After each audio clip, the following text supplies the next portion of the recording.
Galabuzi atalaaze ebitundu bya Arua nga alambula abasiimye ne project ez'enjawulo zibaze bakola. Spreme Mufuti mu kutuuka mu Arua agenze butereevu masikira nga basangibwa ofiisi zaali John Spreme Mukazi ow'ekibuli wano Sheikh Said Muhammad Shabani yakola emirimu okutuba n'akubiriza abato okwenda ddala mu kkubo eri Katonda.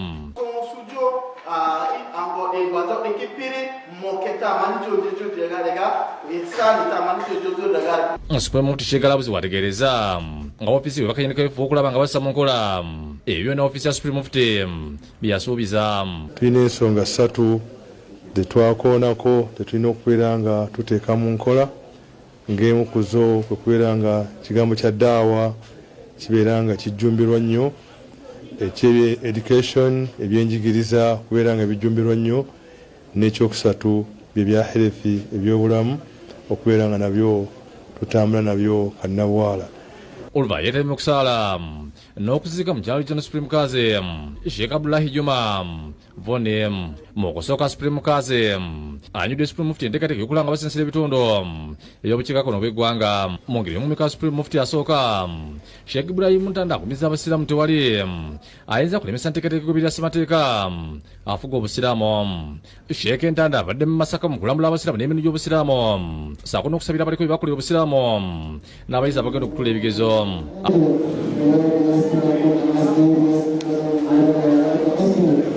Teriyo profesa teriyo dokita teriyo omuntu yenna ayinza okugamba nti dokita nga yasoma omalayo omusomo gw'omuliko gwa primary one. Guno gwe musinga okusombera ddala. Asoosi kyakatebe n'asabira omugenzi Haji Yusufu Kibiru gy'avudde n'etaba mu Juma.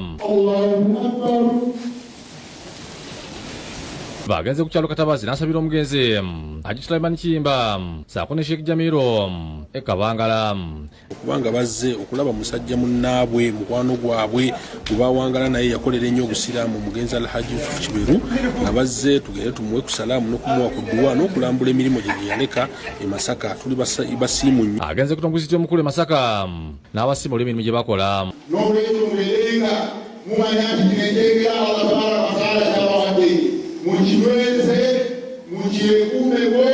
Omuntu yenna amanye ekigendererwa kye ajja kubeera nga asasiidinga munsi muno ne ku nkomerero. Ebyo nga bityo kazi wadde sityo bikwe Sheikh Sadat Badola asizidde ku muziki gw'egerenge n'asiima abakyala abasiraamu bavuddeyo ne batandika ebintu by'okukulakulanya. Abasabye okubeera obumu bakole nnyo okwejja mu bwavu. N'olwekyo bajja kusobola okwekulaakulana, bajja kusobola okukolera awamu, bajja kusobola okusoma eddiini yaabwe ate n'okulabirira abaana nga bali mu eddiini kubanga gwe mulama gw'abamaama b'eggwanga. Bw'ati atongoze n'ekibiina ekigatta abakyala abasiraamu ekitumiddwa Lugazi Muslim Women Development and Dawah Association. Kino kikulemberwa Sumaya n'asibuka nga nnyonnyodde ekibatandisizaawo. Tetuvuddeyo tusobole okubeera nga tujjayo abantu baffe abo basobole okubeera nga beetaba mu bibiina bino baleme kwetya, tusobole okubeera nga tukola ebibiina ebinasobozesa okubeera nga twongera ku nkulaakulana yaffe.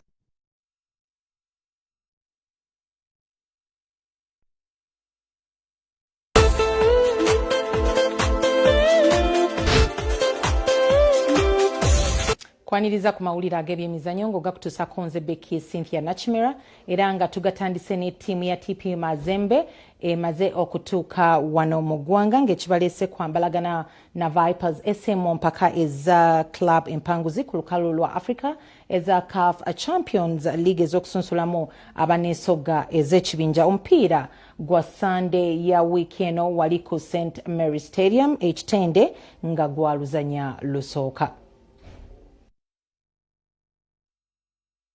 Ensiike wakati wa Vipers SC ne TP Mazembe ya DRC ku Sunday eno mu kisaawe kya St Mary Stadium ekitende yaluzanya lusooka ku raundi ey'okubiri mu mpaka za club empanguzi ku lukalu lwa Africa eza CAF Champions League ez'okusunsulamu abaneesogga ebibinja. TP Mazembe eyakawangula ebikopo bya CAF Champions League bitano mu mwaka wa 1967, 1968, 2010 ne 2015 wamu n'okutuuka ku final final emirundi 7 batuuse mu ggwanga leero nga bakozesa ennyonyi y'obwannannyini. Bano baakutendekebwa enkya mu kisaawe ekitende awagenda okubeera ensiike eno okumanyiira ekisaawe ng'amateeka ga CAF bwe galagira. Enkya ne bannannyinimu aba Vipers nabo baakutendekebwa mu kisaawe kino ekituuza abantu 1.5 omulundi Ogusemba. Vipers SC banoonya kwesoga mpaka ez'ekibinja omulundi gwabwe ogusooka mu byafaayo eby'empaka zino okutuuka ku luzannya luno.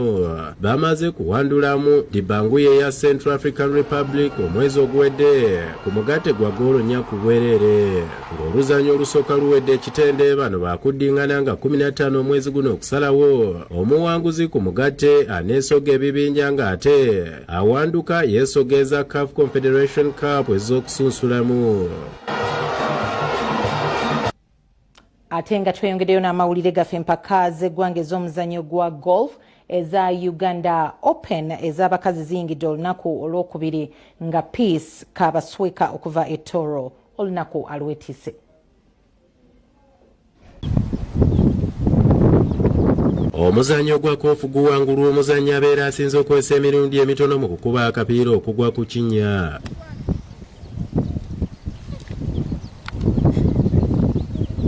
Webuzibidde olwaleero nga Peace Kabasweka owa Toro Golf Club akulembedde olunaku olwokubiri mu mpaka z'eggwanga eza Uganda Golf Ladies Open eziyindira kati ekigo oluvannyuma lw'okukuŋŋaanya obubonero 79 nga ye Math Babirye eyakulembedde olunaku olwasoose amalidde mu kyakubiri n'obubonero 8 wabula Babirye akyakulembedde ku ngule n'obubonero 155 nga ye Kabasweka ali mu kyakubiri n'obubonero 156 ekitegeeza nti Babirye amusingako akabonero kamu kokka. Meron Mugisha owa Palm Valley Golf Club naye alina omukisa okuwangula ku ngule eno oluvannyuma lw'okumalako olunaku olwokubiri nga alina obubonero 164 nga ne Eva Magala alekeddwa mu kifo kya 4.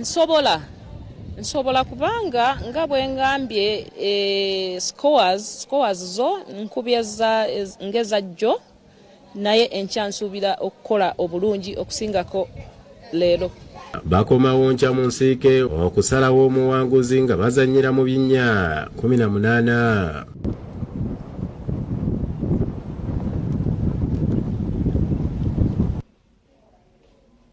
Ye omutebi wa She Cranes ne Nick Stella Oyela yeegase ku club ya Sirens eya Scotland ku ndagaano ya mwaka gumu.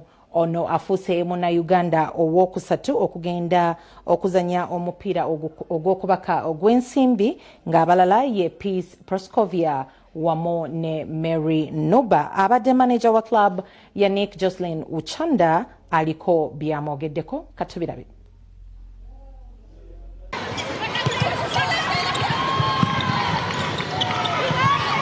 Great movement and speed then from Uganda. Omutebi wa ttiimu y'eggwanga omuzannyo gw'okubaka ya She Cranes ne club ya Nick Stella Oyela afuuse Munnaganda owokusatu okugenda ebweru w'eggwanga okuzannya omupiira gw'okubaka ogw'ensimbi. Oyela ow'emyaka 32 yeegasse ku club ya Strathclyde Sirens eya Scotland ezannyira mu kibinja ky'ababenywera ekya Vitality Netball Super League ku ndagaano ya mwaka gumu. Stella Oyela nga wano mu ggwanga abadde azannyira club ya Nick yabadde ku ttiimu y'eggwanga ekiikiridde eggwanga mu mizannyo gya Commonwealth egyadde mu kibuga Birmingham ekya Bungereza. Kintu kikulu nnyo eri omuzannyo gwa netball. So Oyela yekanga omuzannyi naye n'eggwanga lyonna.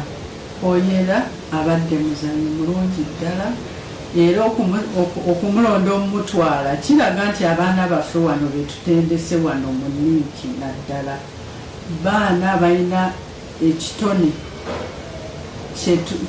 kyetulabiridde obulungi. Wabula Oyela atuuse okugenda mu Scotland ng'asuuliddwa ku ttiimu eri mu Bungereza kati ng'ezannya empiira gy'okwegezaamu ne bannannyinimu ng'era ono tabadde na ku ttiimu egenda mu ggwanga New Zealand omwezi ogujja okwetaba mu mpaka z'ensi yonna ez'abazannyi bataano mu kisaawe eza First 5 World Netball Series. Alina empisa ate kwegamba ekintu bw'aba akikola akiteekako omutima ateekayo omwoyo n'akikolera ddala. Kwegasi bano aboogerayogera nayogera kino kale nze tebannonze ku ttiimu nedda asirika bwe baba bamututte nga bwe bamutwala mu Commonwealth Games yazanya mu makati n'abeera mu bwenge teyakomplaininga nako. Oyera yegatta club ya Nick mu mwaka 2019 ng'ava mu club ya Prisons gyali ayambye okwongula ekikopo kya league ekya 2018. Alese awangulidde Nick ebikopo bya league bibiri okuli ekya 2019 ne 2021 nga n'ebikopo by'obuvanjuba bwa Africa nabyo bibiri nga kuliko n'eky'omwaka guno ekamwokya. Abadde azannyira buli wamu nga w'omuteeka azannya kati ekyo kikulaga ki ky'omuzannyo gwe gw'olina muyigirize asobole okuzannya ebifo ebiwera nti ono bw'aba avuddeko ono anyingirawo. N'olwekyo ku ttiimu yaffe tulinayo abaana abalala abazannya ekifo ekyo ekyabobera mwebali tulinayo Zaamu, tulinayo Rachel Nanyonga. Abazannyi ba Shikrenz abasatu kati professional bavudde mu club ya Nick nga basookayo ye Peace Proscovia ali mu Storm ne Mary Nuba ali mu Love Brightening nga zombi za Bungereza. N'olwekyo abaana bano tugezaako okubayigiriza nti balina okwekiririzaamu ate balina okuba nti barespectinga nnyo bakooki baabwe bazannyi bannaabwe ne management yonna. N'olwekyo abaana balina confidence ate ffe tubagamba temutuwa nsonga yonna nti gemu yatulemye. Jocelyn Muchanda nga ye manager wa club ya Nick aliko amagezi gawadde club omu n'abaddukanya omuzannyo gw'okubaka wano mu ggwanga bwe baba nga bakutwala abazannyi abawerako ku professional. Ate n'abaana abaana bageze ebweru kirungi kyakulabirako eri bano abali wano nti bwe tukola bwe tuti naffe tujja kugenda. Tulina obategeka mentale mu bwongo bwabwe bamanye nti guno bwe tuliko omulimu tegukoma wano mu kisaawe waliyo future. N'olwekyo tubawe ebikozesa tubasasule tubawe medical bwe bafuna injale babajjanjabe basobole okwenyumiriza mu kye bakola. Season ewedde Sirens yamalira mu kifo kya 8 n'obubonero 25 mu liigi y'eggwanga ey'okubaka eya Vitality Netball Super League mu Bungereza.